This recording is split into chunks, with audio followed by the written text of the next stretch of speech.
Bueno, entonces vamos a dar inicio a la conferencia del curso de Sistemas de Bases de Datos 2. El tema a tratar será MongoDB Essentials. La conferencia está a cargo de Leonel Aguilar, que está aquí ya en la sala. Pues entonces los dejo ahí con sus palabras. Eh, Buenos días a todos. Me alegra estar aquí para darles esta conferencia. Muchas gracias, Alvin. Eh, Como había dicho Alvin, el tema a tratar ahorita va a ser MongoDB. Voy a empezar a presentar mi pantalla y entonces vamos a empezar con la conferencia, ¿verdad? Solo déjenme preparar aquí el...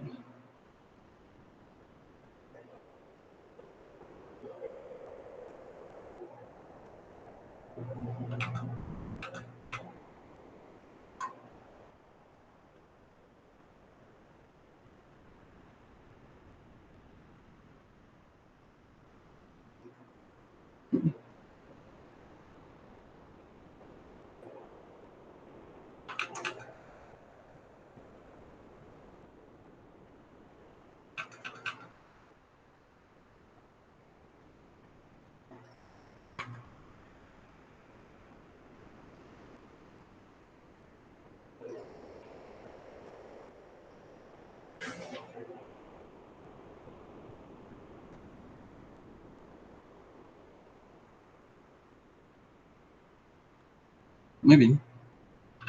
Entonces aquí ya estamos.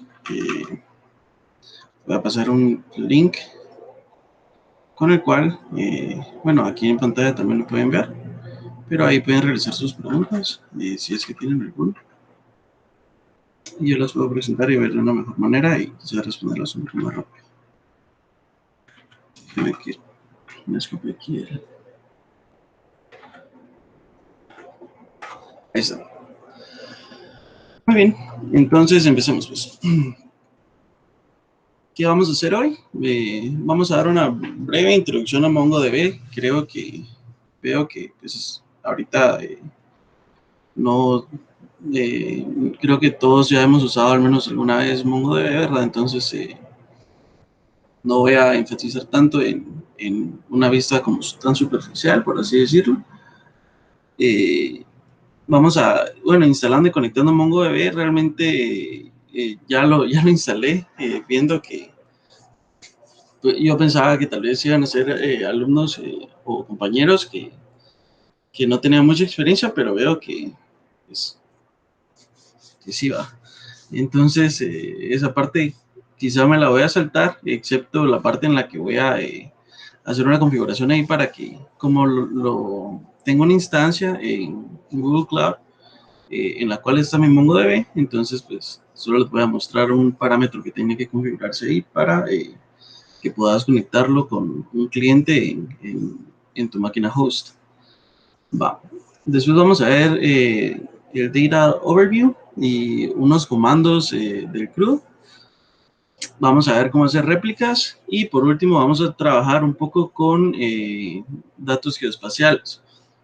Solo ver básicamente dónde estamos posicionados en el mapa y que, por ejemplo, una de las aplicaciones que tiene MongoDB es utilizar esta información geoespacial para calcular qué cosas hay cerca tuyo, qué cosas no están cerca tuyas, si estás en algún lugar, en un área específica, si hay algunos restaurantes, por ejemplo, en tu zona. Toda esta información se puede realizar con MongoDB, obviamente llenando la data con esa información, ¿verdad? Pero es un proceso bastante sencillo que vamos a utilizar Google Maps para hacerlo. Muy bien.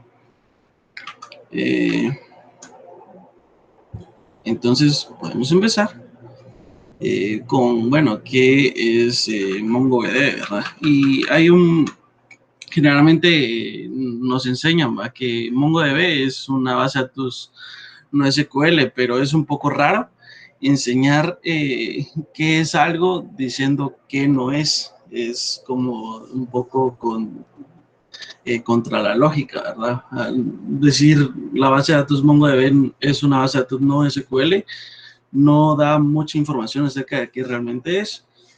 Bueno, MongoDB es una base de datos de propósito general y como dato curioso, pues puse aquí que la palabra Mongo proviene de la palabra Mongoose, que significa enorme, y le pusieron este nombre porque en MongoDB se pueden almacenar una cantidad enorme de datos, ¿verdad? Es una base de datos que está hecha y realmente se acopla muy bien a lo que es Big Data.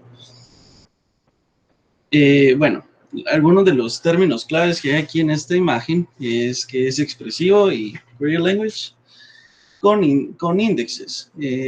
¿Esto qué quiere decir? Que vamos a utilizar índices para ir a encontrar la información y vamos a realizar varias llamadas con queries que no son para nada parecidas a las que tenemos en SQL, ¿verdad? En las bases de datos o relacionales. A mí quizá me gustaría un poco saber qué tanta experiencia tienen ustedes con Mongo, para quizá acoplar un poco si me voy a los basics o si me voy a temas un poquito más como avanzados, por así decirlo. No sé si me lo pueden dejar ahí en el slide o en el slides o aquí también en el chat. Estaría bastante bien en lo que va de la presentación, ¿verdad? Creo que sí. Ahí está. Muy bien. Entonces, sí, Pink Floyd. Qué bueno que lo conozcas. Al menos la portada. Va. Entonces, digamos, pues, es fuertemente consistente debido a que con MongoDB podemos realizar réplicas y podemos realizar sharding. La información realmente es bien costoso que se nos pierda, ¿verdad? Tenemos un montón de servidores que tienen la misma información y podemos hacerlos crecer ilimitadamente. Aparte con el sharding, si se nos llegara a perder por alguna razón algún shard, tenemos que la información, solo una parte de la información se perdería si en el peor de los casos, y en el mejor y general de los casos, pues se puede volver a recuperar a través de las réplicas que teníamos en otros shards. Hay integraciones para Enterprise, aquí cambia mucho la forma en la que no cambia el core, por así decirlo, de MongoDB, sino más bien qué tanto te ayuda la comunidad de Mongo para solucionar tus problemas, integrarte, ¿verdad? También la autenticación es una cosa de las que cambia utilizando una versión Enterprise a la versión de la comunidad. Es muy flexible, esta es quizá la más importante, que es completamente flexible. Aquí en MongoDB puedes almacenar lo que querrás, como querrás, y si tu aplicación empieza a crecer de una manera diferente, si empiezas a necesitar diferentes datos, si empiezas a necesitar que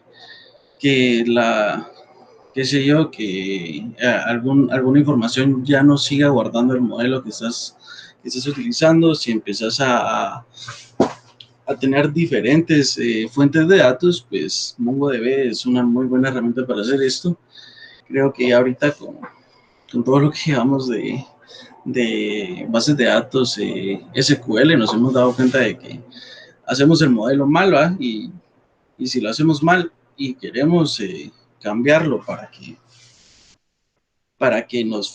hacemos el modelo mal y después nos damos cuenta, la verdad se me olvidó tal dato, la verdad se me olvidó tal cosa, hay que ir a modificar la tabla y si ya tenés datos en la tabla es un dolor porque tenés que ir a ver cómo llenar los datos que ya tenés o si los puedes eliminar. En fin, que es un dolor de cabeza de algunas de esas administraciones que se hacen con las otras tipos de bases de datos, que no es el caso con MongoDB porque es muy flexible. Bueno, la escalabilidad y performance, obviamente pues tenemos en documentos toda la información que vamos a estar utilizando, ¿va? Entonces podemos hacer llamadas que nos devuelven muchos datos, mucha información, sin necesidad de estar haciendo joins o vistas, por así decirlo, para obtener esa información. Bueno, Sí, yo veo que sí tienen que colocar asistencia mucha.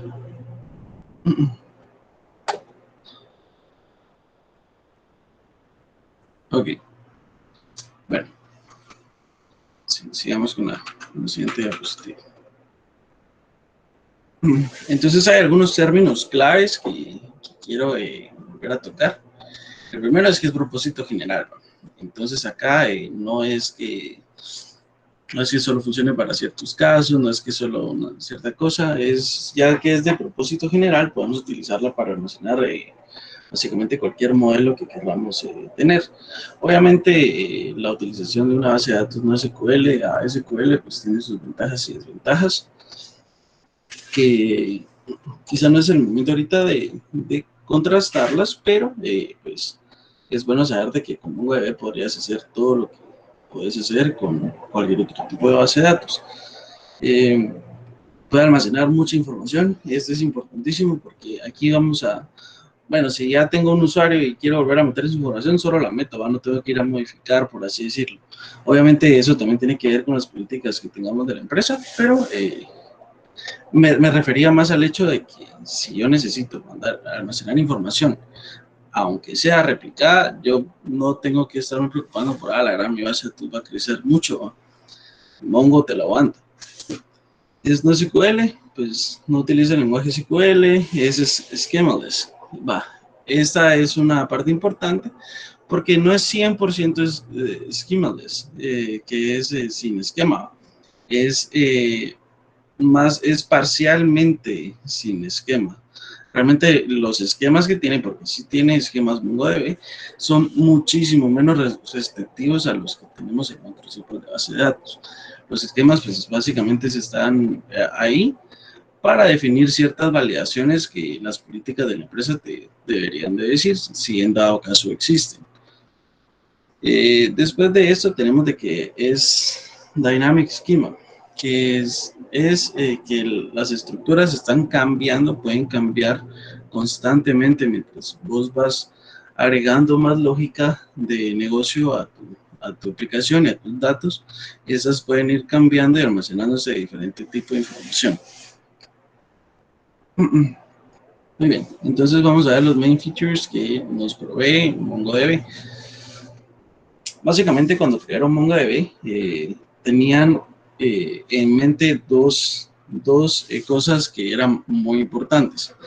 La primera era el hecho de que querían que fuera una base de datos que tuviera data durability. Entonces, la falla de un server no puede representar que vamos a perder datos.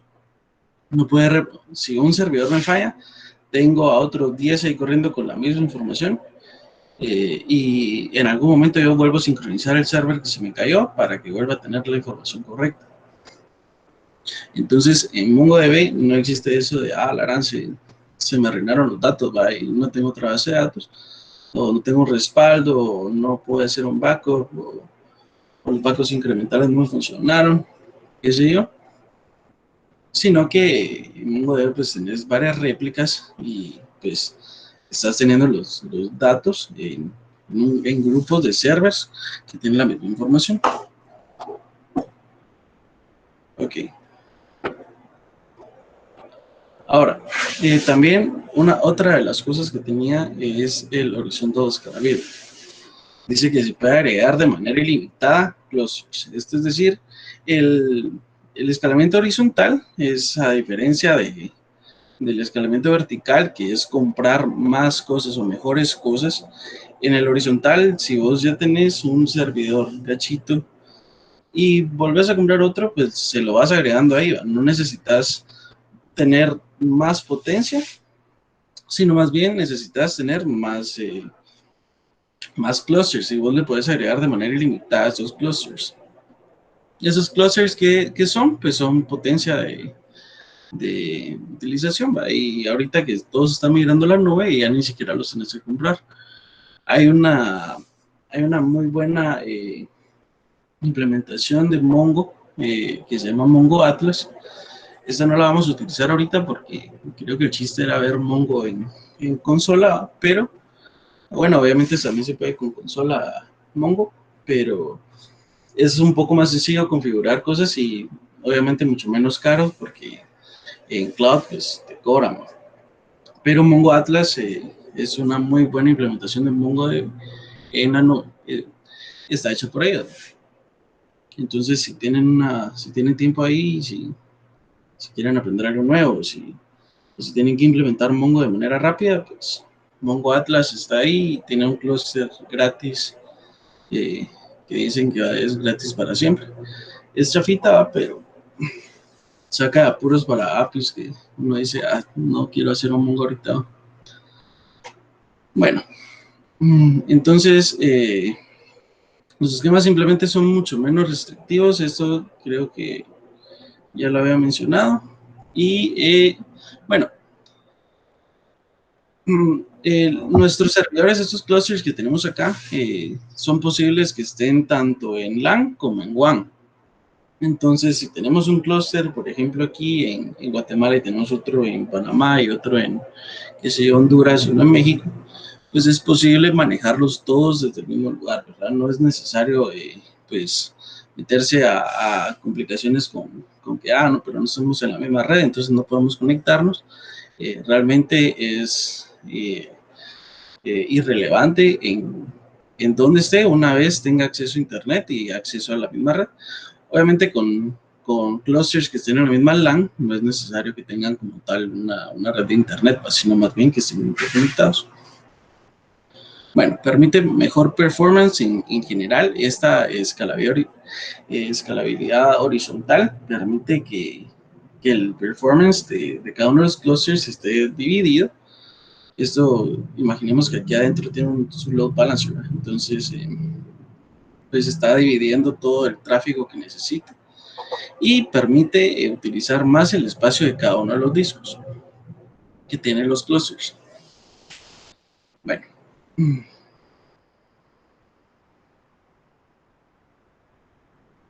Ok, aquí hablo un poco más acerca de la escalabilidad horizontal que les estaba mencionando,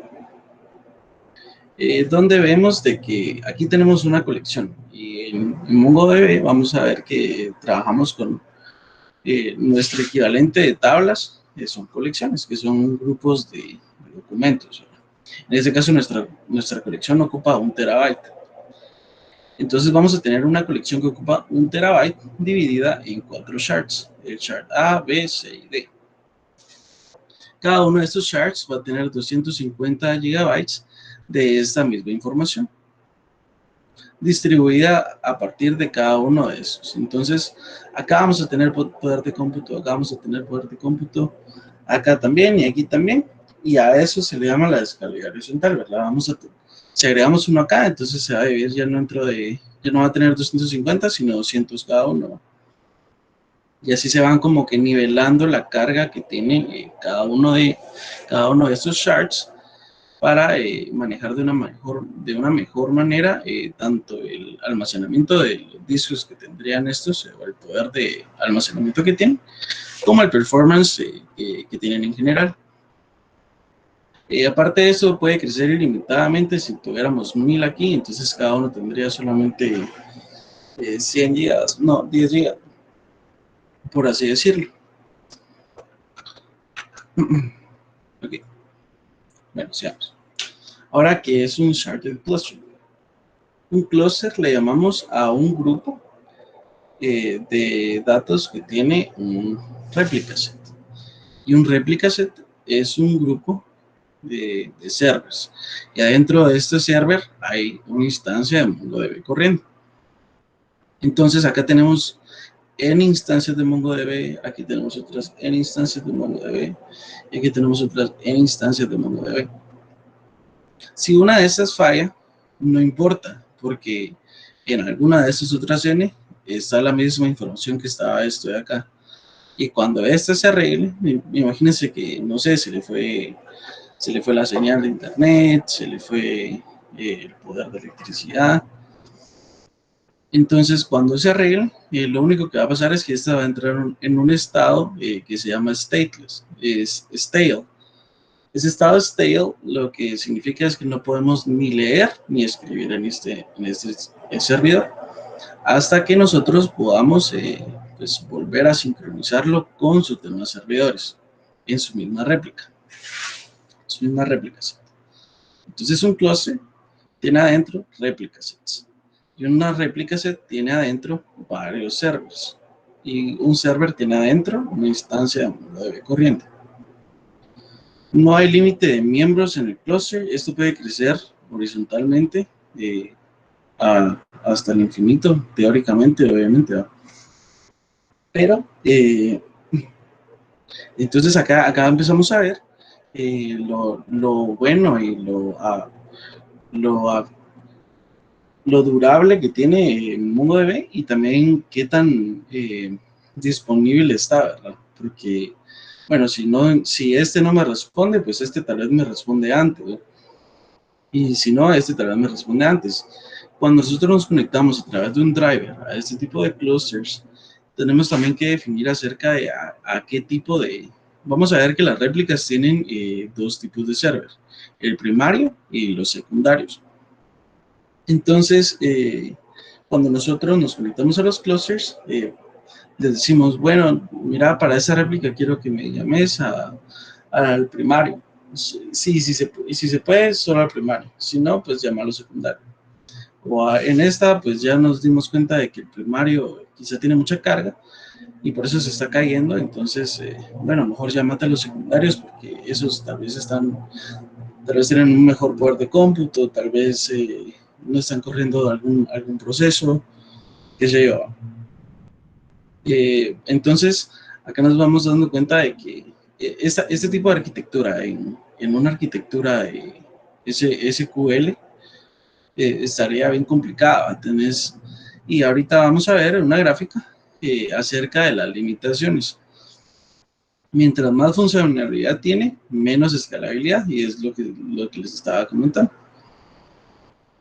El RDBMS o los RDBMS tienen un montón de funcionalidades, mucha, pero la escalabilidad se queda cortita. Mientras que, por ejemplo, el Memcached no tiene mucha funcionalidad, simplemente es acceder a una posición de memoria, pero tiene una súper alta escalabilidad. Esta relación entre escalabilidad y funcionalidad fue demostrada que no es lineal, sino más bien como esta curva que vemos aquí. Y MongoDB se posiciona por acá, entre lo funcional y lo escalable. No existen, entonces estamos viendo las limitaciones que tiene, ¿verdad? Porque de cierta manera, pues no tenemos tanta funcionalidad como estos, todas las mejoras que vimos de la escalabilidad horizontal y de la durabilidad de datos vinieron a un costo, ¿verdad? Y el costo es que no tiene tanta funcionalidad a comparación de los otros. Y no tiene tanta escalabilidad a comparación de, por ejemplo, Memcached. Entonces, no existen las transacciones complejas. Esas transacciones complejas pues son procesos que podrían ejecutarse en, por ejemplo, una base de datos SQL. Son muy complicadas y es más, algunas ni siquiera se pueden realizar en MongoDB. Y aparte, las sentencias de Jones son muy limitadas. ¿Esto qué quiere decir? Que, por ejemplo, el join en MongoDB es solamente para lectura. Solamente se puede hacer realizando con lectura, cosa que no es el caso en algunas otras RDBMS. Y la parte de que no existen transacciones complejas, pues implica más en esta parte de aquí, lazy. Y es difícil asegurar que todas las transacciones sean lazy. Tenemos tanta escalabilidad y tanta replicación que cuesta mucho que una petición sola se garantice que es ácida. Esto es que, bueno, que sea atómica, consistente, que esté aislada y que sea durable, ¿no? Entonces, tenemos tenemos poca confianza en ello, en transacciones muy complejas, en las sencillas, insertar datos y eso sí, mucho, pero en transacciones complejas sí es muy difícil, Por ejemplo, vamos a ver ahorita un caso en el que insertamos varios datos, pero uno de ellos tiene un ID repetido. Y, y si tiene un ID repetido y le mandamos un parámetro incorrecto, pues va a insertar los primeros y no va a insertar los últimos. Y entonces, ¿qué va? Cuando volvamos a realizar la misma transacción, ahora va a tronar desde antes. Eso, pues, en otras bases de datos no pasa. Si yo inserto varios datos y alguno de ellos falla, todo falló. Cosa que no es el caso aquí. Varios datos de un solo, ¿va? No uno por uno, porque ahí, pues, fallan individualmente. Por ejemplo, si modificamos data en un cluster y tenemos 1, 10 o 50 servidores, es muy difícil asegurarse de que todas las transacciones se hayan realizado en un servidor, pues está fácil, ¿no? Pero ya en 10 servidores, en 50, en 100, en 1000, ya está complicado asegurarse que en todas pasó. Entonces a eso se refiere con transacciones complejas. Bueno, entonces ahora pasamos a los componentes de MongoDB. Vamos a empezar viendo que MongoDB es el server de MongoDB, es como el proceso o el demonio que está ejecutando MongoDB. Maneja las peticiones de los clientes, realiza operaciones internas con los datos y mantiene la configuración de autenticación y autorización. Aparte está Mongo. Mongo es el cliente solamente, el cliente, eso se conecta a una instancia de MongoDB y está diseñado para ser utilizado por el DBA, por así decirlo, utiliza comandos en la shell y se conecta al servicio que levantemos en MongoDB a cualquiera de los servicios. Entonces aquí tenemos dos puntos claves, que el MongoDB no es igual al Mongo, y todo esto son componentes del MongoDB. Ok, aquí había puesto para que instaláramos Mongo juntos, pero yo ya me puse a instalarlo aquí en la máquina, en el terminal. Esto porque calculé que pues ya es solo seguir esos pasos que dejé aquí. Ah, bueno, pero hay dos versiones, eso también les quería comentar, que hay dos versiones, la Community y la Enterprise.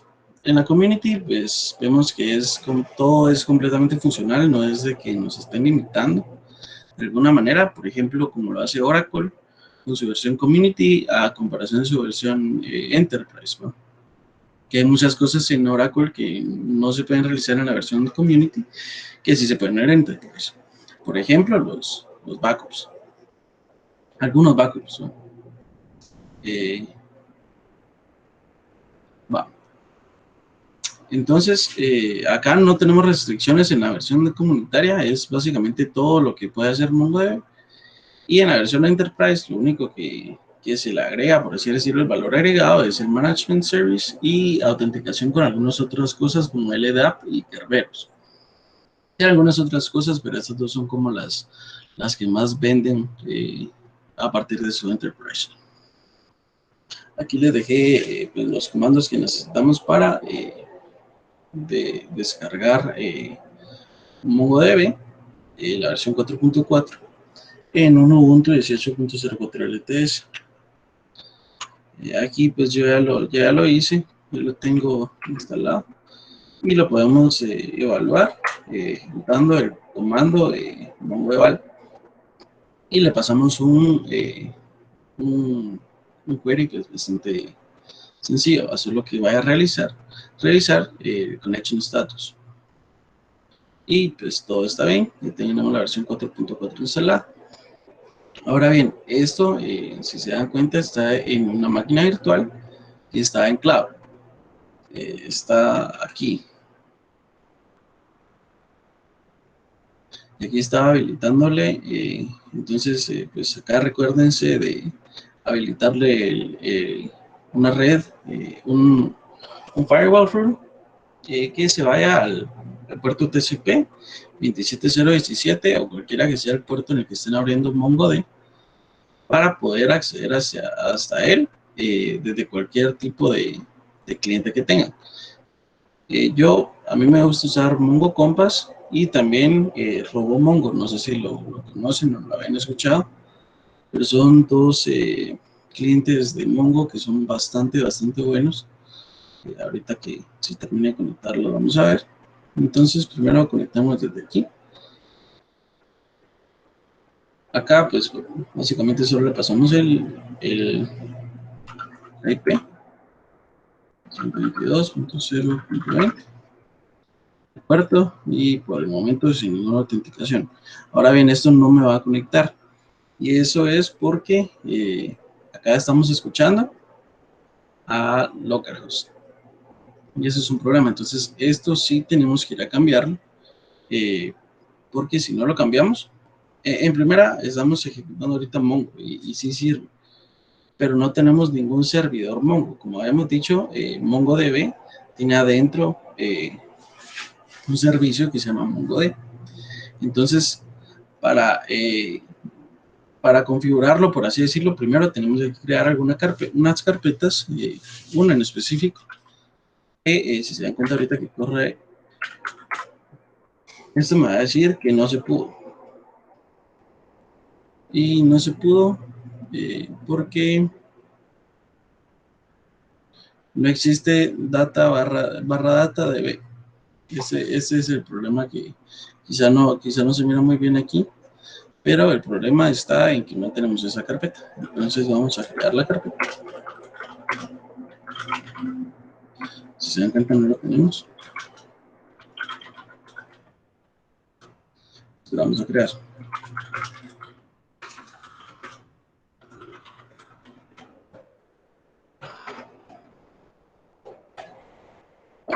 Array recursivo, pero esos no son los archivos.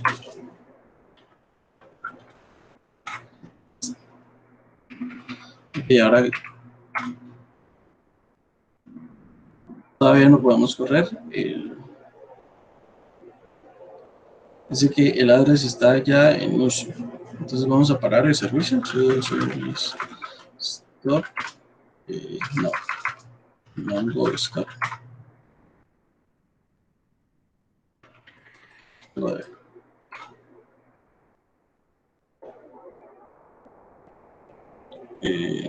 No, es que... Y ahora sí, vamos a llamarlo aquí. Pero sigue dándonos error, dice.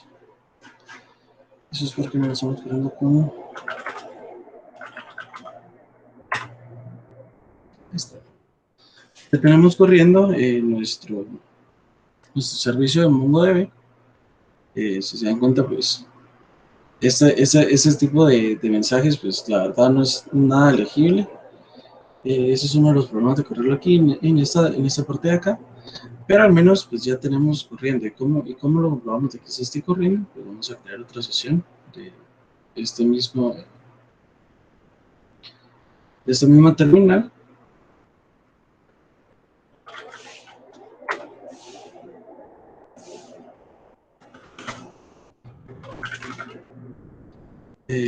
Vamos a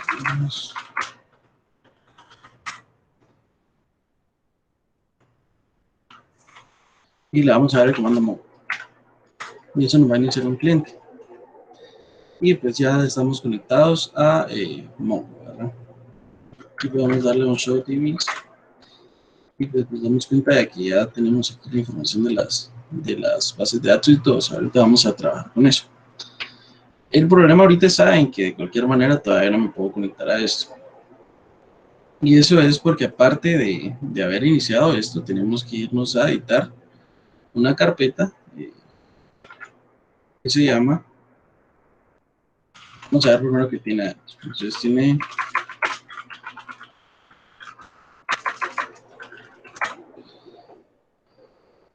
este problema. En esa carpeta, en este archivo, etc mongodb.conf, ponemos la configuración que va a utilizar MongoDB para ejecutarse. Sin embargo, aquí estamos viendo de que nuestro bind IP es localhost. y nosotros queremos de que lo haga a cualquier IP. Para ello, pues es simple, ¿verdad? Le damos un nano, un B, lo que sea que tengan a la mano. Le voy a dar un nano de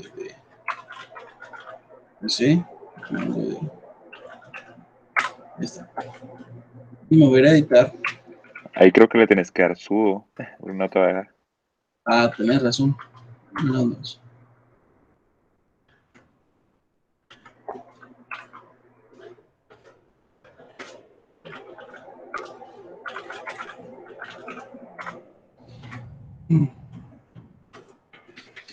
Si no le he dado sudo, no me va a dejar modificar.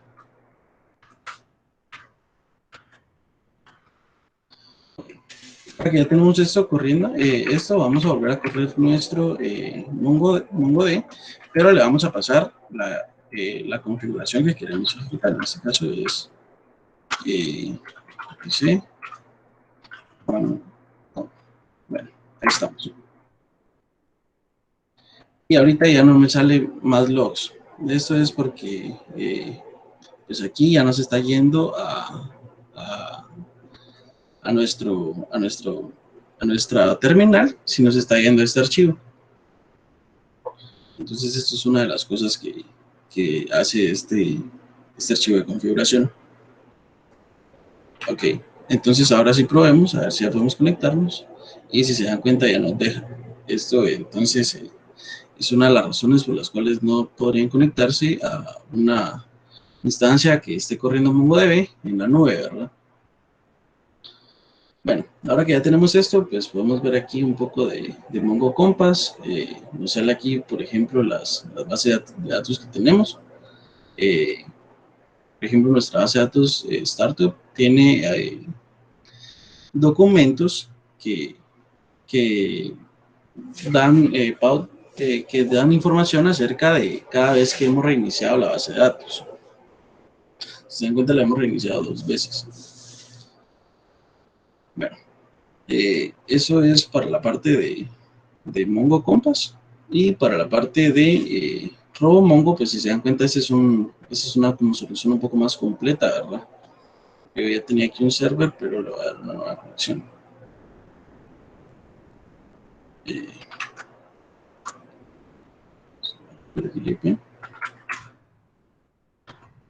No, aquí no es. Mongo Essentials. Y la misma configuración. Por el momento no hemos creado ningún usuario ni nada, entonces nos podemos conectar directamente sin autenticación.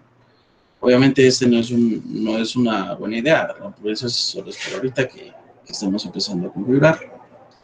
Sin embargo, pues sí se tienen que crear usuarios antes de empezar a usar la base de datos para que pues esté segura. Bueno, pero por el momento ya tenemos esto, ya podemos hacer aquí también queries. Por ejemplo, si aquí quisiera crear una base de datos, pues la puedo empezar a crear desde acá. La cosa está en que, pues, siento que esto pues, le quita un poquito el chiste de trabajar con una consola. Entonces, lo que yo lo prefiero hacer acá. Pero solo para que vean de que ahorita que vamos a agregarle un poco de datos, pues que vean de que hay una solución bastante completa que maneja bastantes cosas. Ahorita porque está bien fácil, es poquitos datos. Pero ya cuando empiezan a tener bastante información, ya cuando empiezan a tener bastantes cosas, por ejemplo, queries o cosas que realizar, pues esto está buenísimo, ¿no? Porque básicamente es un MySQL Workbench o un Oracle DBMS. Va. Solo voy a ver si... Bueno.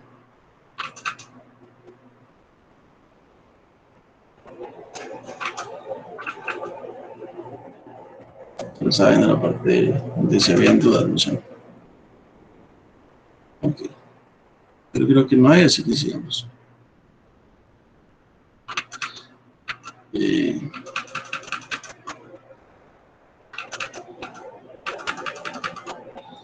Ok, entonces utilizando MongoDB, pues ya realizamos esta configuración, ¿verdad? Primero configuramos las carpetas correspondientes. Eso era la parte de crear la carpeta DataDB. Luego seguimos con lo de Mongo de conectar utilizando el host y el puerto por defecto. Fuimos a cambiar la configuración de mongodb.conf y cambiamos el atributo bind IP. Nos conectamos con Mongo Compass y nos conectamos también con RoboMongo.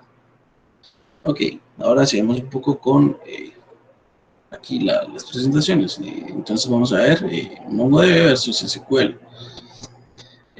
No es un versus como tal, sino más bien como que la contraparte. Creo que por eso lo puse más como un versus que porque fuera realmente una comparativa. Aquí lo que vemos es que el database es en relación a SQL, también se llama database. Pero en MongoDB agrupa colecciones. Una colección es el equivalente a una tabla. Y en este caso es una lista de documentos.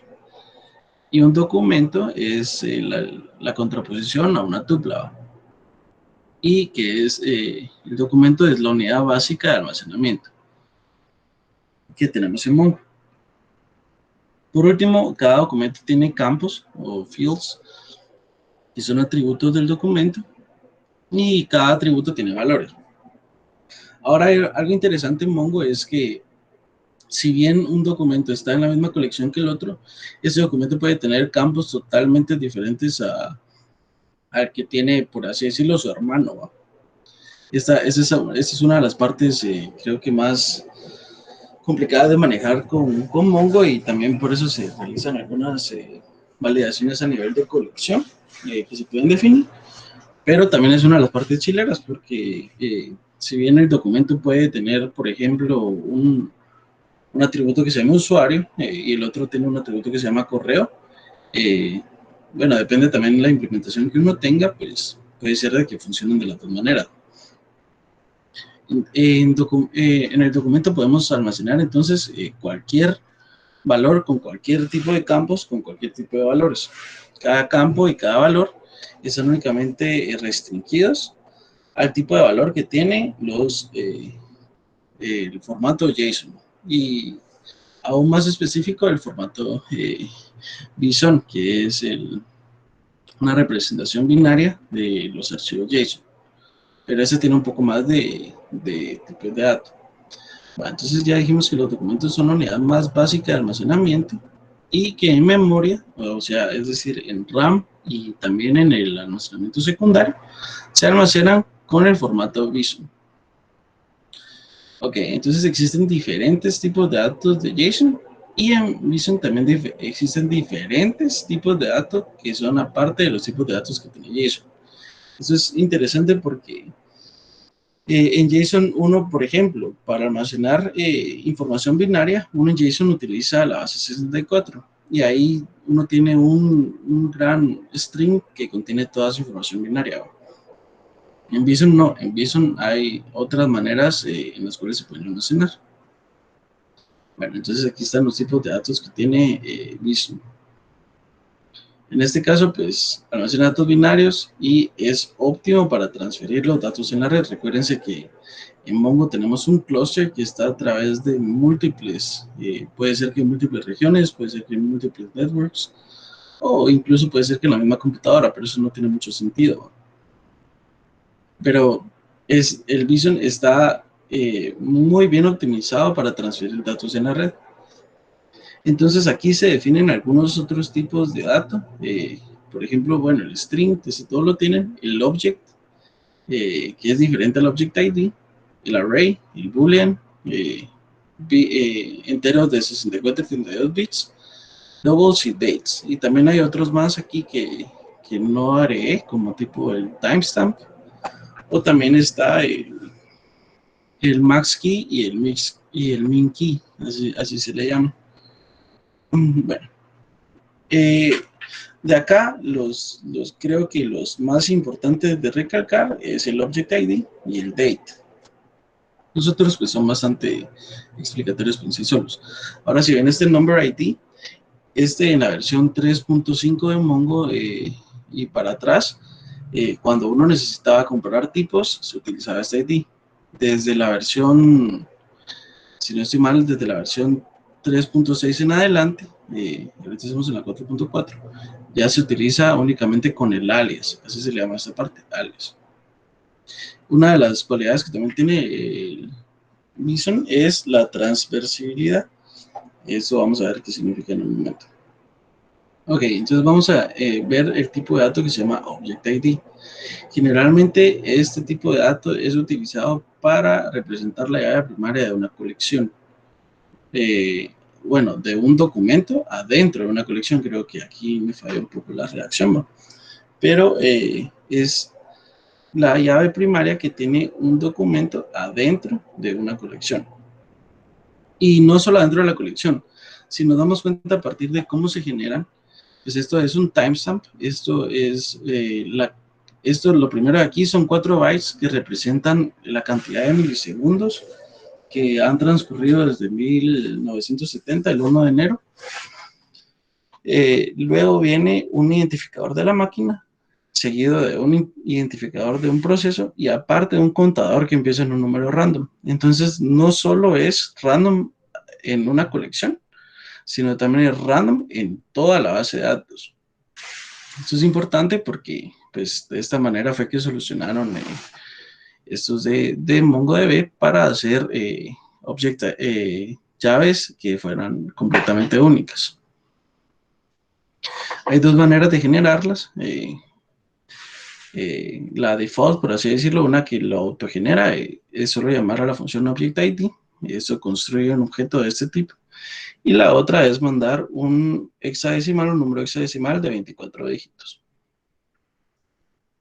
Ok, ahora el tipo date. El tipo date es el tipo de dato fecha. Y ese no está incluido tampoco en el JSON, ¿no? Pero en Bison sí. Y pues hay varias formas de crear un tipo de dato fecha. En este caso está el new date a partir de milisegundos, desde el Unix Epoch. Esto es lo que les decía, el 1 de enero de 1970. Entonces aquí les mandaba los segundos que fueron, que se han contado desde esa fecha.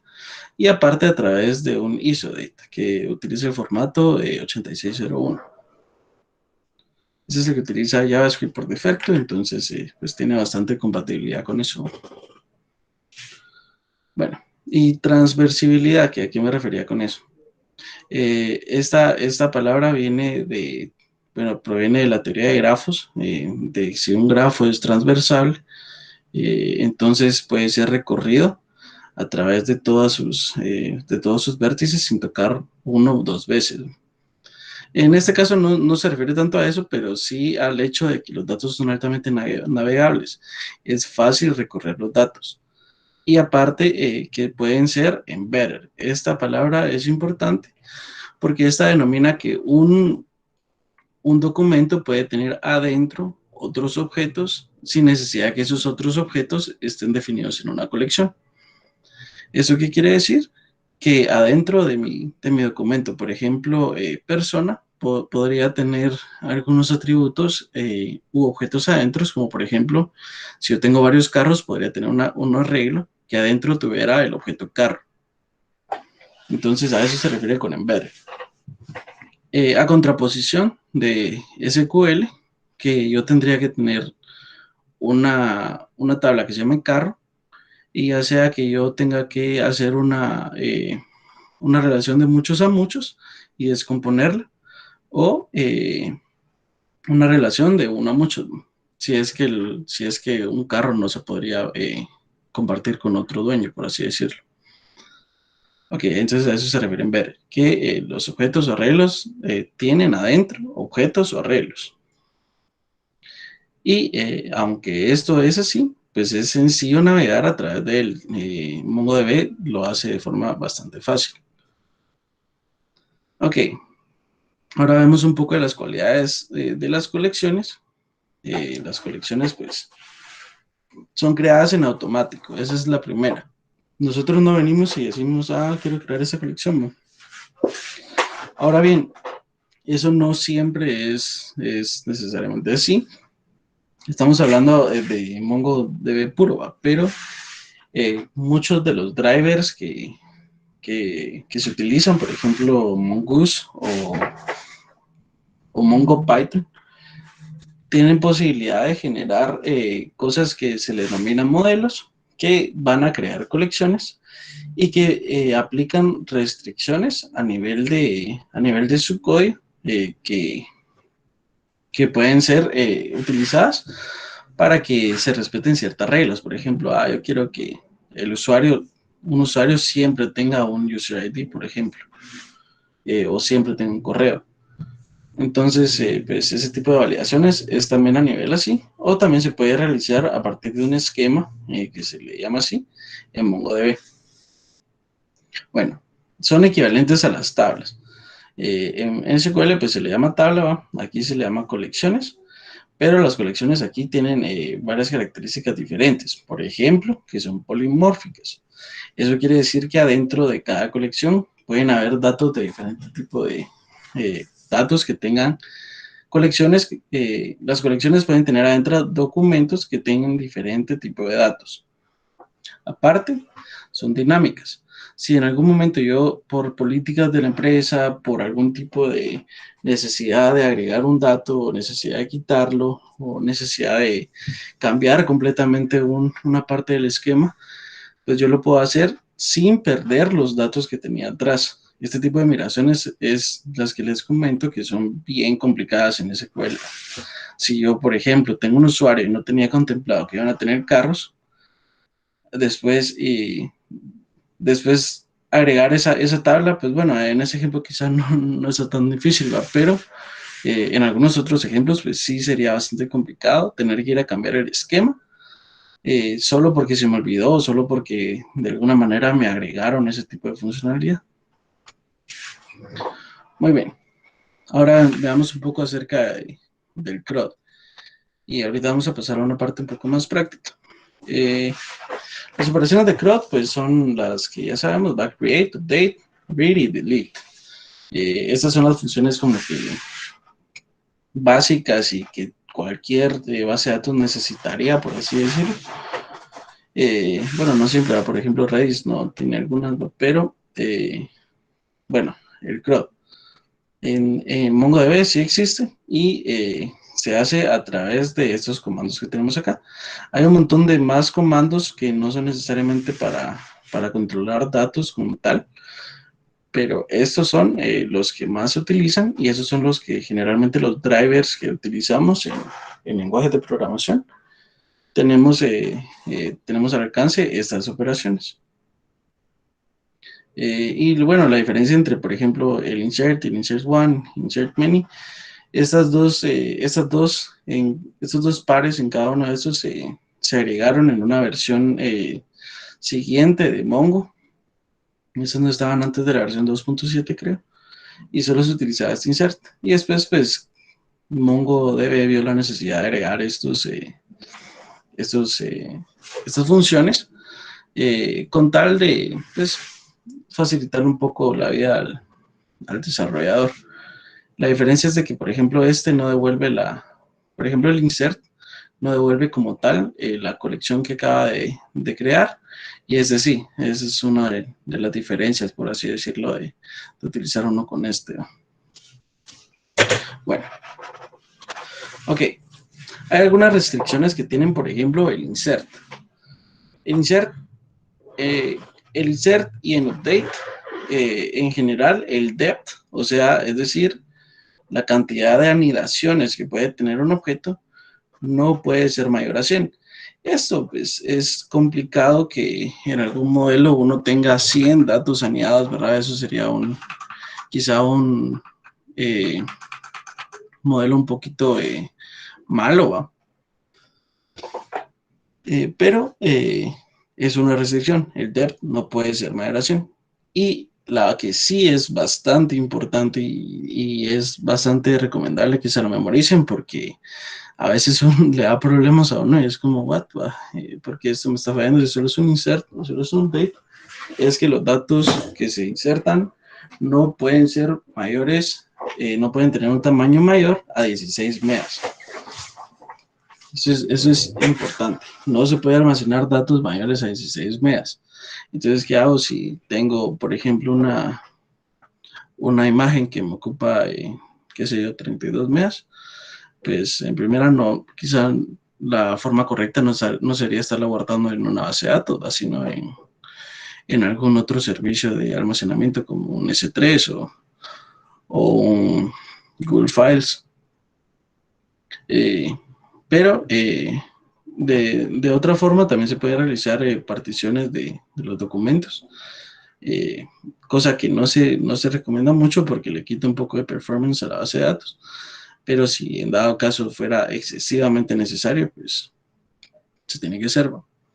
Ahora bien, esto delimita un poco la forma en la que, porque uno estaría tentado, bueno, puedo crear una colección que tenga todo adentro, ¿no? Entonces mejor meto en una sola conexión todos mis datos de la empresa. Pero que si después me voy a enterar de que Alarán, tengo, qué sé yo, eh, 200 campos strings y cada uno de 1000 caracteres y ahora ya no puedo guardarlo.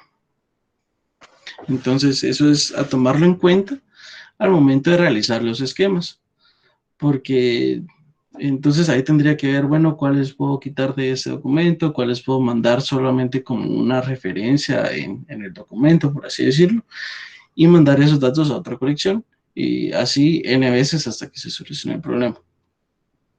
Muy bien, entonces la sintaxis de un insert básico es, vamos a llamar a db, punto, el nombre de la colección, punto insert, y vamos a mandar el documento o un array de documentos. Y como segundo parámetro vamos a tener algo que se llama write constraint. Esto sirve para cuando estamos utilizando réplicas y el order que sirve para decir, mira, si es un arreglo, quiero que vayas en orden, uno por uno intentando. Si es verdadero, si es falso, mira, quiero que intentes con todos y no me importa el resultado de cada uno de esos. El write concern y el order, si no lo enviamos, que generalmente no lo enviamos, tienen estos valores por defecto. Entonces el write concern tiene un documento que tiene adentro un campo que se le llama W y otro campo que se le llama J. Esto es para manejar las réplicas y cómo se dice que se comportan las réplicas cuando se inserta este dato. Y el order es true. Entonces vamos a ir, si le mandamos un arreglo, vamos a ir de uno por uno insertando. Ok, con el find. Ahorita vamos a pasar a agregar algunas cositas así fáciles. Dice que el find retorna un cursor. Dependiendo si es un find o un find one. ¿Va? Si es un find one, retorna un documento. Pero si es un find normal, retorna un cursor. Y la sintaxis es la misma. db, punto, el nombre de la colección, punto find. Le mandamos el criterio que vamos a utilizar y la proyección. Esta proyección significa qué datos queremos obtener. Una de las cosas donde más se utiliza esta proyección, por ejemplo, es cuando vamos a traer información de clientes y queremos eliminar la contraseña.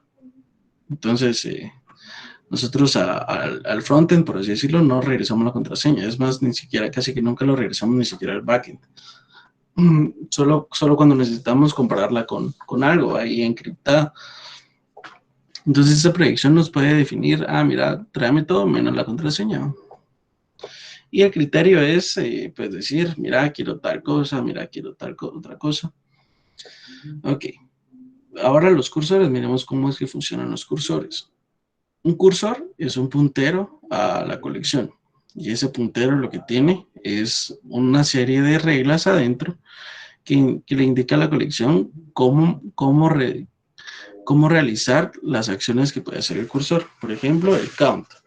El count cuenta los elementos que nos devolvió la función find. El has next nos dice si hay otro dato. El next dice que podemos obtener que obtenemos el dato siguiente.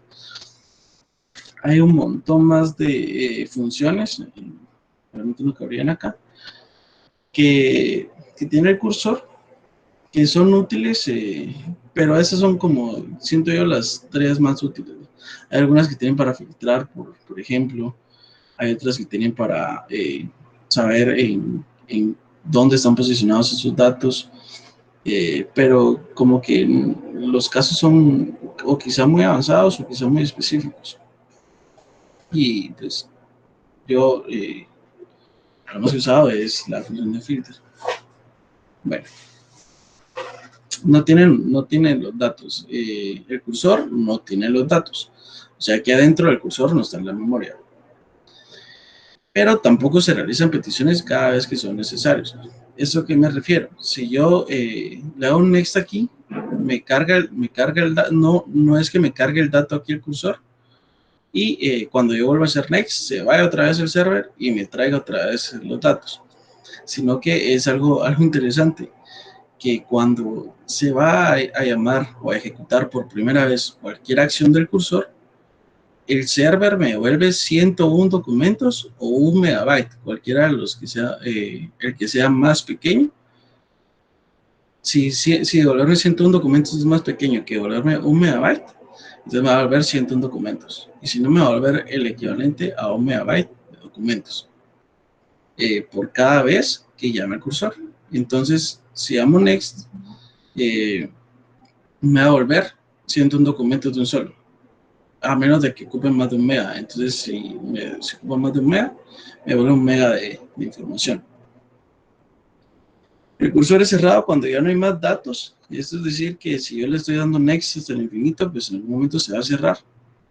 Y si dejo un cursor abierto, no tengo que preocuparme porque después de 10 minutos de inactividad, se va a cerrar el sol.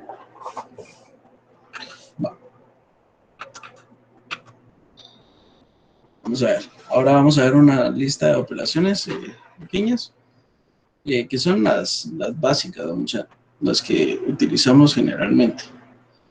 En primera, pues para filtrar podemos utilizar el nombre del campo, 2 puntos, el valor que queremos filtrar, o ya empezar con operadores. Los operadores, pues en general, tienen un signo de dólar al inicio y después tienen su nombre.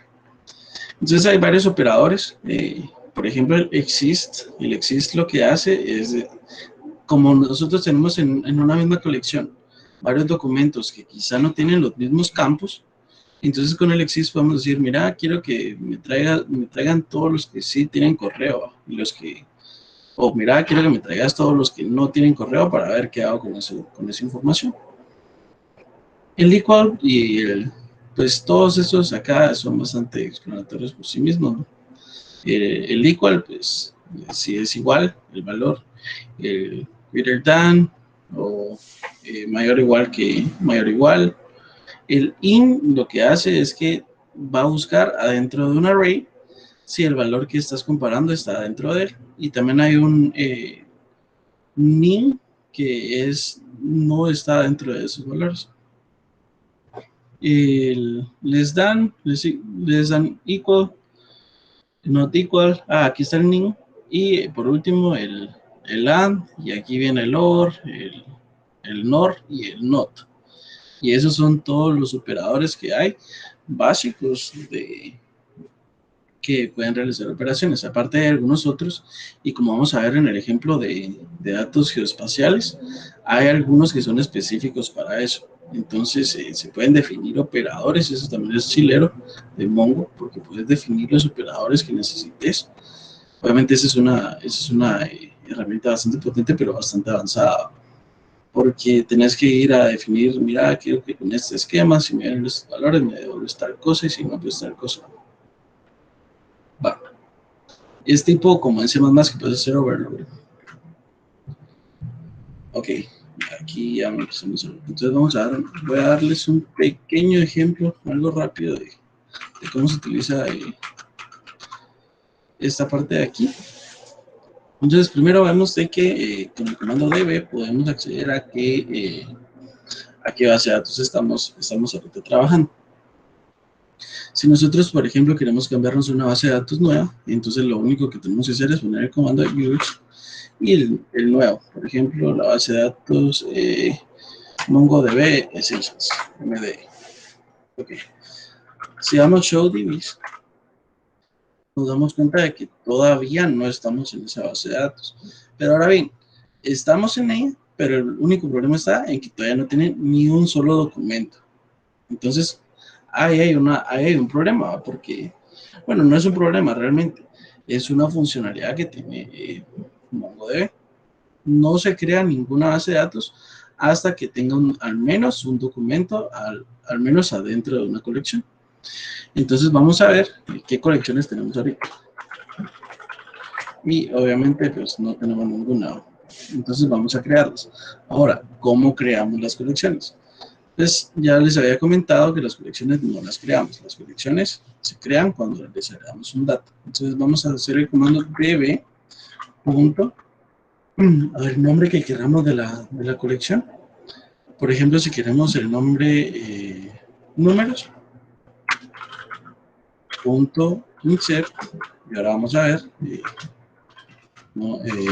valor 1. Ok, ya creamos nuestro primer documento adentro de la colección números. Y ahora sí, ya nos salen números, y ahora sí, ya nos sale nuestra primera base de datos.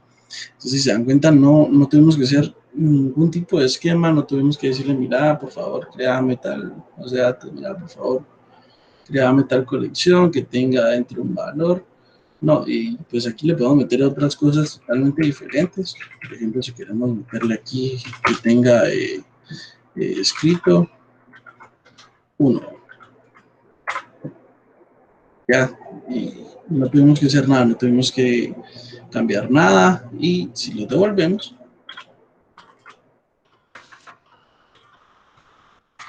pues nos damos cuenta de que cada uno tiene en primera su Object ID. Eso se lo generó solo el MongoDB.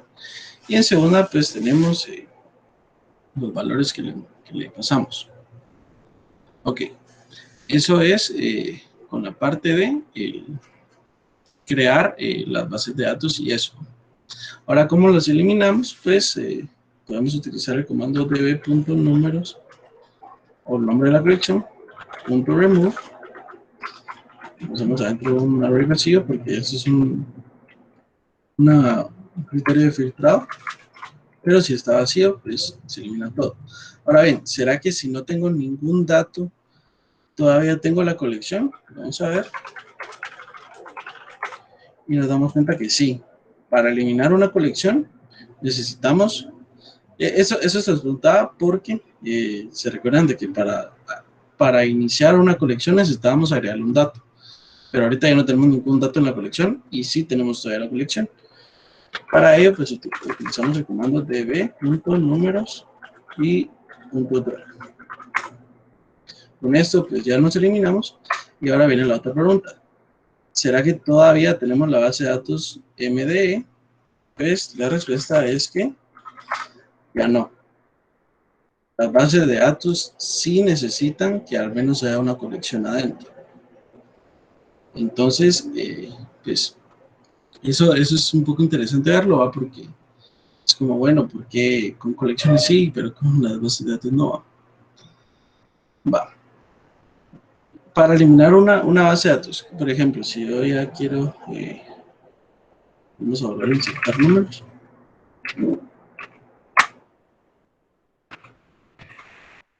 Si yo quisiera eliminar esta base de datos sin tener que pasar por eliminar, imaginemos de que tenemos números 1 y número 2, ¿va? Entonces ya tenemos dos colecciones y tendríamos que eliminar las dos colecciones para que se elimine la base de datos. Podemos utilizar el comando db.drop. Y con eso ya no tenemos otra vez la base de datos. Y si la volvemos a crear, ahora vamos a ver en qué base de datos estamos. Todavía estamos en la misma que se llama MD, así que tan eliminada, pues no, porque si volvemos a insertar un dato, pues se va a volver a insertar en la misma base de datos que en teoría acabamos de crear, acabamos de eliminar. Ok, esos son los comandos pues, básicos. Ahora veamos, por ejemplo, insertando un array. Entonces acá en esta consola que tengo aquí, me gusta que una de las partes que me gusta es que se puede definir comandos de JavaScript. Es decir, podemos definir constantes, podemos definir fors, podemos definir incluso funciones utilizando JavaScript. JavaScript es como el lenguaje en el que se programa con MongoDB, así como Transa, que es el de SQL. Ok, entonces aquí vamos a ponerle array. No voy a copiar uno que ya tenía hecho para no estar perdiendo con eso. Okay. Entonces definimos aquí un array, eso fue lo único que hicimos, y ahora vamos a insertar esto. Pero antes de insertarlo, voy a insertar un documento que se llama db.nombres.insert y le voy a dar, le voy a definir yo el ID y se lo voy a setear con el valor de 1. Y le voy a dar que el nombre va a ser, no sé, prueba. Ya me insertó el dato. Ahora, ¿qué va a pasar cuando yo inserte array? Entonces, ahorita el problema está en que yo ya tengo un ID que tiene 1 y esta es la llave primaria del documento que estoy insertando. Recordemos de que este ID tiene que ser único a nivel de base de datos. Entonces, ¿qué va a pasar? Pues va a decirme que se insertó un y luego me va a decir error, ¿va? Hay una llave duplicada, pero se insertó uno. Entonces aquí empezamos a ver que ahí hay un problema, ¿va? Porque, bueno, se insertaron todos o que no se insertó ninguno, ¿va? O al menos que se inserten todos los que sí estuvieron buenos, porque si nos damos cuenta, este Oliver está bueno y este Luis está bueno. El único problema es este Leonel. Para ello podemos utilizar el otro parámetro que generalmente se utiliza, que es el order. El order es igual a false. Entonces se va a ir en desorden y va a intentar hacer todos. ¿Y ahora cuánto se insertó? Bueno, vamos a ver, insertó únicamente uno de cualquier manera.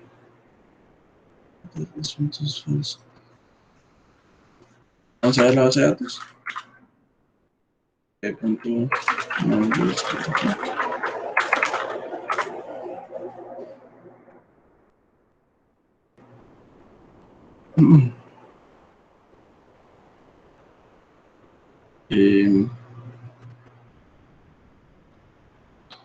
Ahorita sinceramente no estoy seguro por qué no me insertó todos.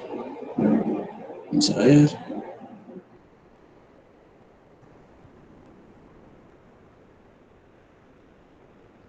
Bueno, dejemos este caso por un lado.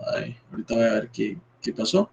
Pero la cosa está que este order lo que hace es que se tienen que probar todos los de la regla.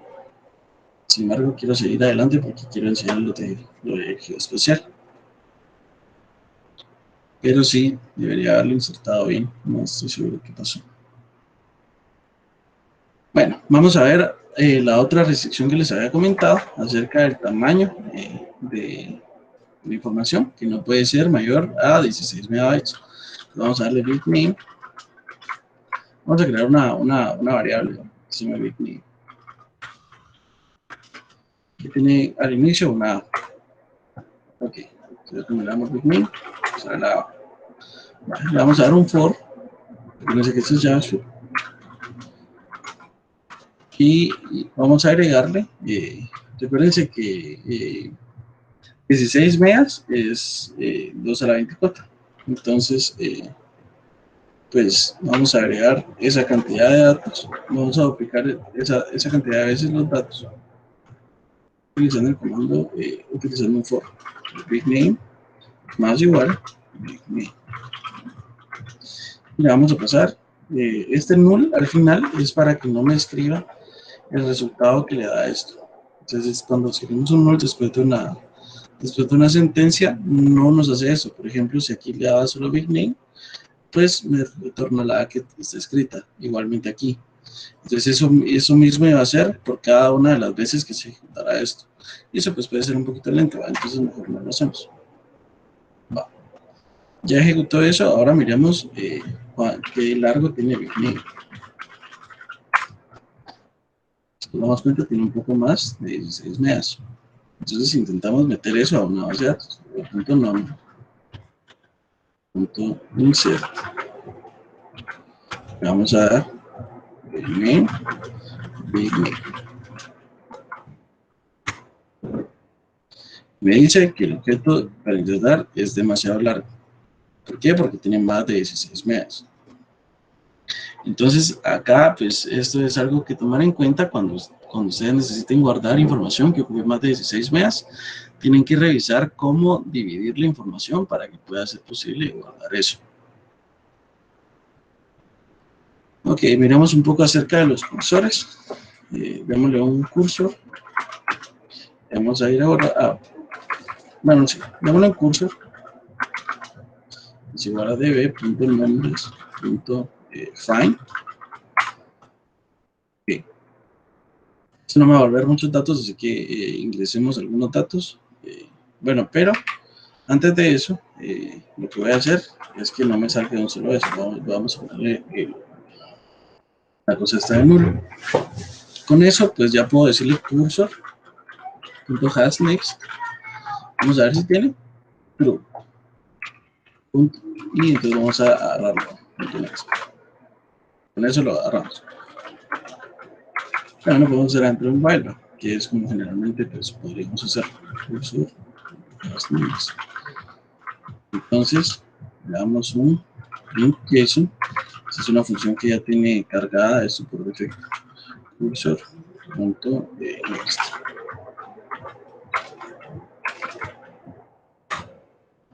Ok, y eso pues me imprime los otros nombres. Ahora agreguémosle a nuestra base de datos de números, tal vez unos 110 datos. Entonces un for igual a 0 menor que 110 y más. Y nos vamos con db.numbers.set y le mandamos el nombre. En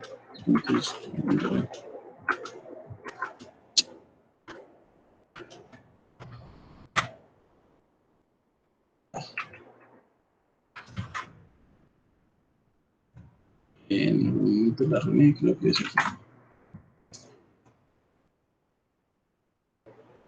Bueno, pero me dijo que solamente vamos a insertar, vamos a dar F.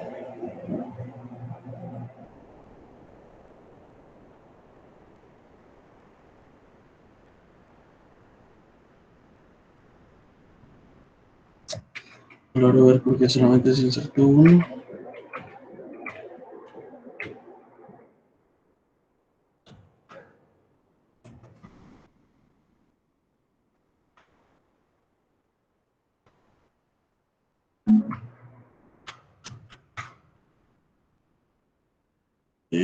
Vamos a volver a escribir.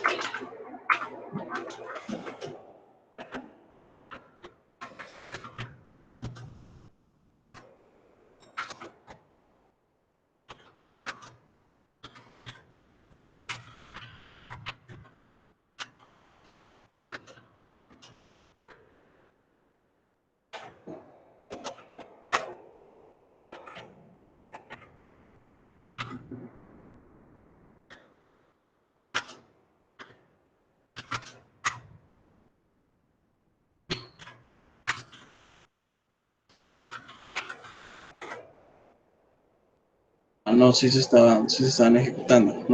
Sí, es que lo que pasa es de que el insert many es el que devuelve qué tantos guardó. El insert solo devuelve un 1 si guardó. Entonces ahí estaba la cosa que estaba haciendo mal. Ok.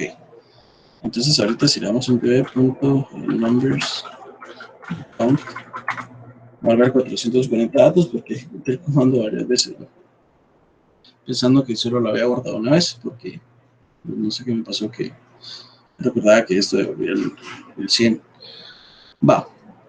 Pero bueno, ya tenemos bastantes datos, entonces ahora vamos a ver, primero, vamos a ver que ya tenemos 440 datos. Ahora miremos qué cursores tiene abierto el server. Entonces para eso, server status punto cursor, no, punto metrics, cursor. Eso me dice que en total tiene un cursor abierto. ¿Y por qué? Porque todavía no he terminado de eliminar esto. El que me volvió hace rato. Recordémonos de que en 10 minutos ese se va a perder, ¿no? Entonces lo vamos a dejar ahí por ahorita y vamos a crear otro. Entonces, cursor es igual db.numbers define.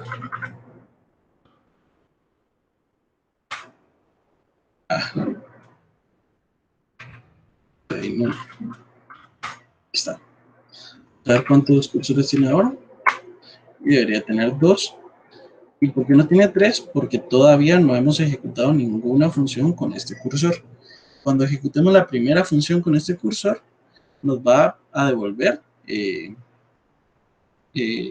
como nos va a decir, bueno, ya tengo 3, ¿va? Porque este cursor ya se registró en el server. Eso es importante saberlo porque muchas veces la otra llamada falla, entonces dice que el cursor no se puede abrir, que no sé qué.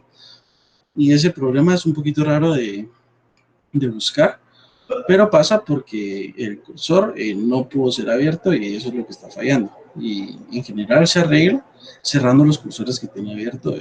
Como que a veces pues falla un poco. Algunas cosas con los drivers me ha pasado, no con la shell como tal, ni con Mongo como tal, y el cliente, ¿va? Sino más bien con los drivers, que generalmente cuando, por ejemplo, si estoy trabajando con Mongoose o con Python Mongo, me ha pasado como 3 veces que quizá he dejado muchos cursos abiertos y obviamente aprendiendo, ¿va? Y me salió un error bien raro de que el cursor no podía encontrarse y no sé qué, y era por eso mismo. Bueno, entonces, ahorita tenemos, hasta el momento tenemos 2 cursores. Cuando le damos cursor.count, por ejemplo, y le damos un cursor.next,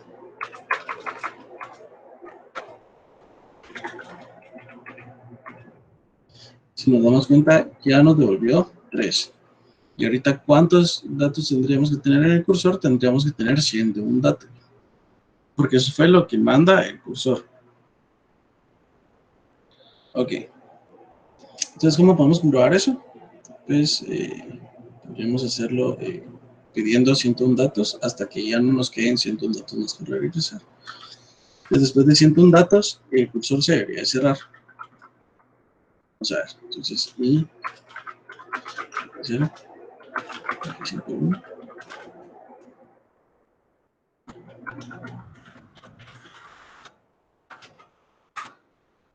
Y después de ejecutar esto, y darle un cursor.next, pues cerró el cursor. Y eso es porque ya me devolvió 101 datos. Entonces, cuando te devuelve 101 datos, cierra el cursor porque la devuelta de datos en Mongo es a través de una cosa que se llama batches. Entonces, eso es importante notar. Bueno, creo que no trae cuenta hacerles todo, tenía bastante preparado de operaciones, de varios tipos de operaciones, pero creo que mejor me va a pasar a la parte de no sé si réplicas o de geoposicionamiento. Creo que voy a hacerlo de geoposicionamiento y si nos da tiempo que dicte algo, miramos lo de réplicas. Va, entonces miremos geoposicionamiento. Para geoposicionamiento lo que vamos a hacer, aquí tengo en el mapa a la antigua, y lo que vamos a hacer es intentar ver si una persona que esté aquí adentro de esas 9 cuadras que están acá, cerca del parque central, está en primera si está en esta área, en segunda que nos devuelva cuáles son las cosas que tiene cerca. Obviamente esto es a través de una API, ¿verdad? Eso no sería a nivel de que el DBA se ponga ahí a revisar esa información, pero les voy a enseñar que es bastante sencillo hacer eso con Mongo. Ok, entonces empecemos con eso. Yo ya tengo mapeada bastante de la información que quería, pero les voy a enseñar cuáles son los datos que vamos a tomar en cuenta. Entonces acá tengo encerrado ya en un polígono cuáles son las coordenadas que vamos a tomar en cuenta para encerrar nuestro polígono de datos de geoespaciales. Y vamos a utilizar Google Maps. Entonces, cuando uno le da aquí, por ejemplo, a Google Maps, acá le sale a uno la información de dónde está ubicado en el mapa este punto. Eso lo saqué desde aquí. Entonces, cuando uno le da aquí, pues sale acá, es el mapa. Tomé en cuenta los datos de Taco Bell, de Bellavista, que está por acá, aquí, Bellavista, de este comercial que se llama Doña Luisa, de la catedral, que está en algún lugar de por aquí está la catedral. También lo de el Parque Central, el lugar del Parque Central y Monoloco, que está acá. Y tomé en cuenta los lugares que están fuera, como la calle del Arco. Ese ya no está dentro del polígono donde estamos buscando, si se dan cuenta. La calle del Arco está aquí. Está por acá. Tampoco tomé en cuenta Luna de Miel, que está aquí. Y Tecpan, que ese sí está bien lejos, ese está como por acá. En algún lugar de aquí está Tecpan. Va, entonces van a ver que es bien sencillo calcular datos de geoposición utilizando MongoDB. Para ello vamos a utilizar este Google Maps para encontrar las posiciones de longitud y latitud. Va, en los docs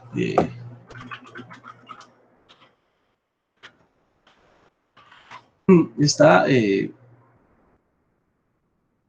bueno, esos no son los docs.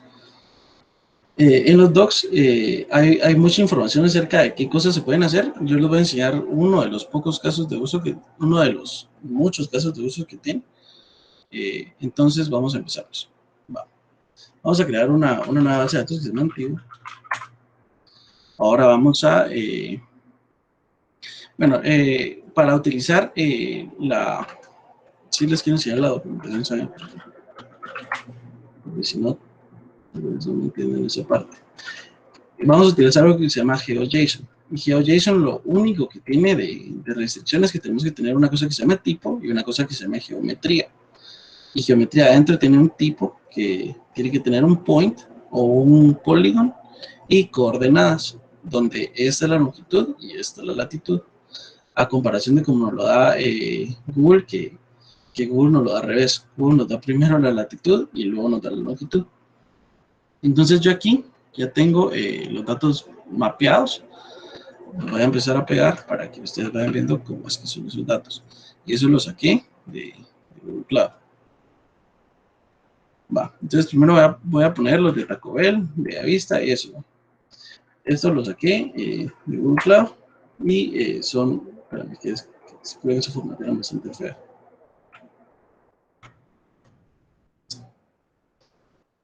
Ok, creo que mejor se los voy a mostrar en el Visual Studio donde lo tengo. Entonces, si se dan cuenta, así está ¿cómo se mira? La información, tenemos el nombre, que es Taco Bell, y el location. Adentro de eso tengo el GeoJSON que les había comentado, que tiene un punto, tiene las coordenadas, y acá tiene un array que tiene dos valores, la longitud y la latitud. Esos son dos valores que nos vamos a encontrar en cualquier lugar en el globo. Va. Entonces, ahorita lo único que hice con este JavaScript es definir un montón de constantes que si se dan cuenta ahorita me está diciendo que es declaración, va, porque lo copié otra vez, pero era más para que todo para que se mirara un poco mejor. Pero ya los tengo aquí, entonces si escribo Taco Bell, ya me sale ese valor. Esto no está en la base de datos, estos son constantes de JavaScript, solamente para que nuestro código no se mire tan como sucio, por así decirlo. Ahora voy a agregar los lugares que no están cerca del lugar donde vamos a recibir. En este caso, la calle del Arco, Luna de Miel, ¡pam! Damos Enter y eso ya nos guardó los datos.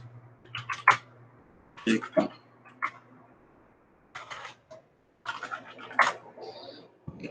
Todavía no están en la base de datos, solamente están cargados en memoria. Por último, voy a agregar cerca de Antigua y les puse los 6 que vamos a tomar en cuenta que estamos cerca del Parque Central. Y lejos de Antigua, en la calle del Arco, Luna de Miel y Tecpan. Ahí estamos. Va. Ya tenemos los datos cargados en memoria, ahora los vamos a ir a guardar. Y por último, pues los puntos del polígono de búsqueda. ¿Cómo saqué estos puntos? También utilizando Google Maps. Me vine aquí. Creo que era por eso que no me salían aquí los datos. Pero acá uno le da, por ejemplo, Add Marker. Y lo pongo aquí. Entonces acá me sale su posición espacial. Entonces esos mismos datos los saqué de esa misma manera acá. Circulé los datos en un polígono con esto que tengo acá, con los puntos. El punto 1, por ejemplo, tiene esta posición geoespacial. Y así con todos. Los voy a poner también en memoria para utilizarlos después. Y ahora sí, me voy a ir a guardar. Entonces estoy usando antiguo. Ahora voy a darle db.places, lo voy a llamar .insert. Y le voy a mandar un array de los que están cerca de Antigua.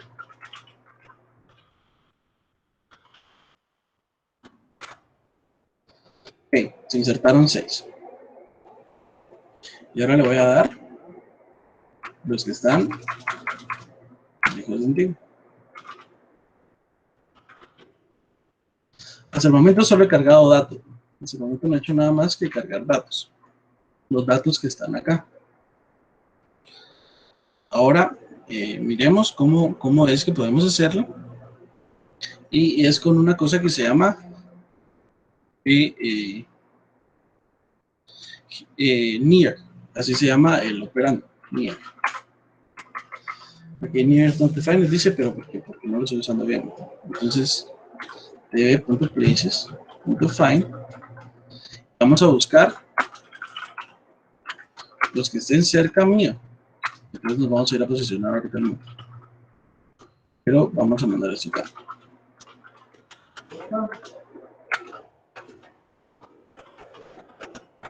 O sea, aquí es para crear otro punto de referencia. Y le vamos a mandar, ahorita vamos a ver qué datos le vamos a mandar. Entonces, por ejemplo, si nosotros estamos acá, estamos viendo en este cuadrado. Si nosotros estamos acá, por ejemplo,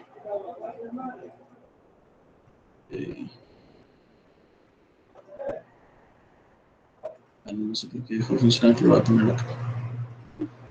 Si nosotros estuviéramos aquí, tendríamos estas coordenadas.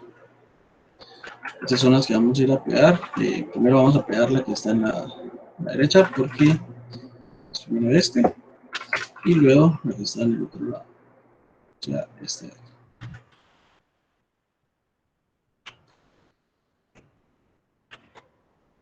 Cierro aquí.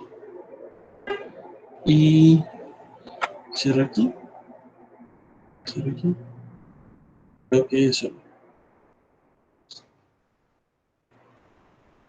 No, falta uno. Ok. Ahora dice que no existe todavía una cosa que se llama GeoNear, que es lo que se llama, así se llama este comando que está acá, es operando. Entonces lo que hay que hacer es crear un índice. Eso es como decir un lugar de referencia a donde se va a referenciar el near, por así decirlo. Estamos creando un índice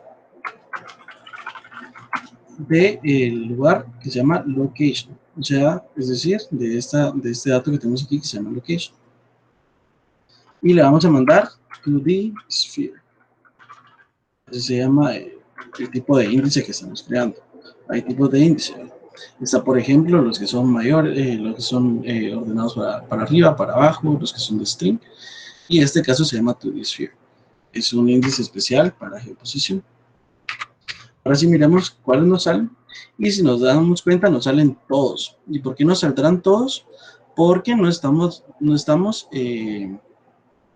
diciéndole a Mongo qué tantos metros tenemos que ir a buscar. O sea, ahorita estamos diciendo, mira, estamos cerca, sí, va, pero estamos en el mismo planeta, por eso es de que seguimos ahí.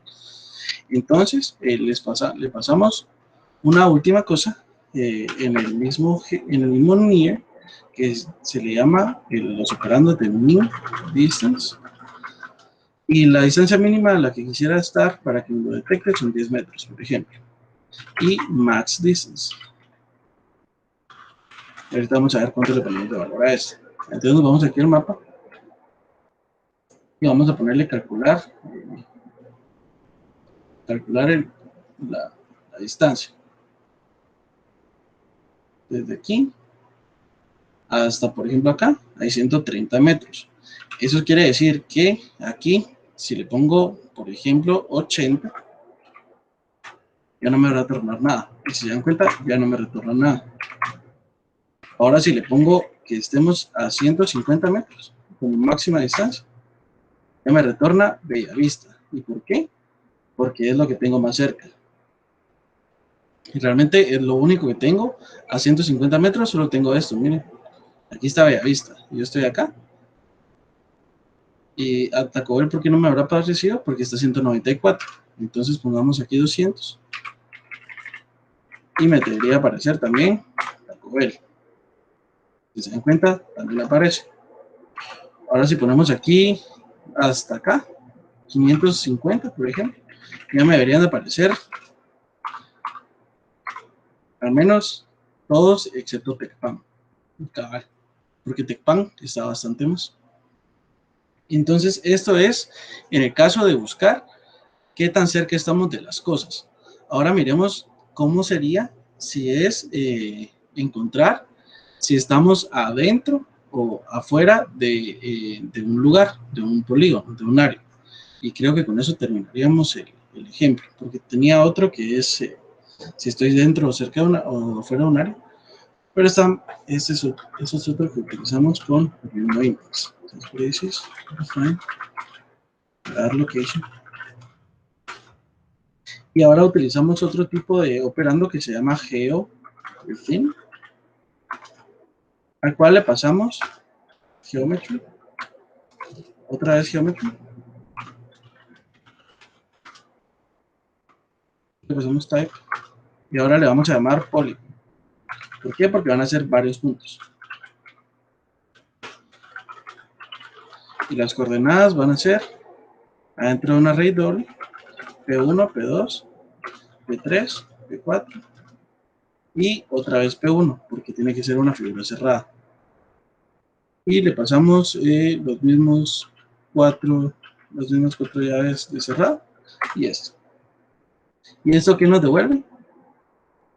Todos los lugares que están adentro del área que definimos en este polígono. ¿Y cuáles no nos devuelve? Todos los lugares que no están adentro. Por ejemplo, el que habíamos dicho, la calle del arco, que está aquí arriba. La calle del arco que está aquí arriba. ¿Qué otro había puesto? Una de miel que está hasta acá y Tecpan que está hasta Chimaltenango, está como por acá. Bueno, entonces creo que ya se nos acabó el tiempo, así que no sé, Alvin, si... Fíjate que sí, si ya consideras que alcanzaste los temas que tenías planificados, pues podríamos dejarlo por acá. Sí, lo único que no tomé, que tenía planificado y no realicé fue réplicas, pero no sé qué, creo que no está bien también tomar el tiempo de los compañeros. Sí, eso estaba pensando. Si no tenés problema, pues podríamos dejarla por acá. Sí, por mí no hay ningún problema. No sé si alguien tiene alguna duda o comentario, y si no, pues creo que con esto finalizamos.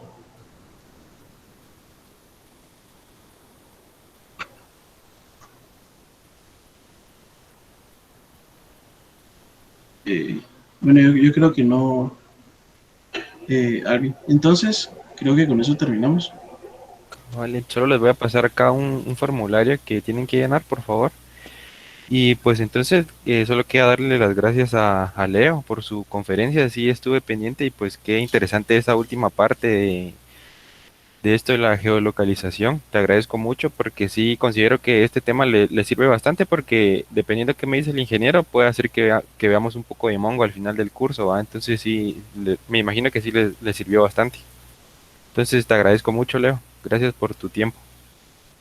De acuerdo, está bien. Entonces voy a dejar de grabar.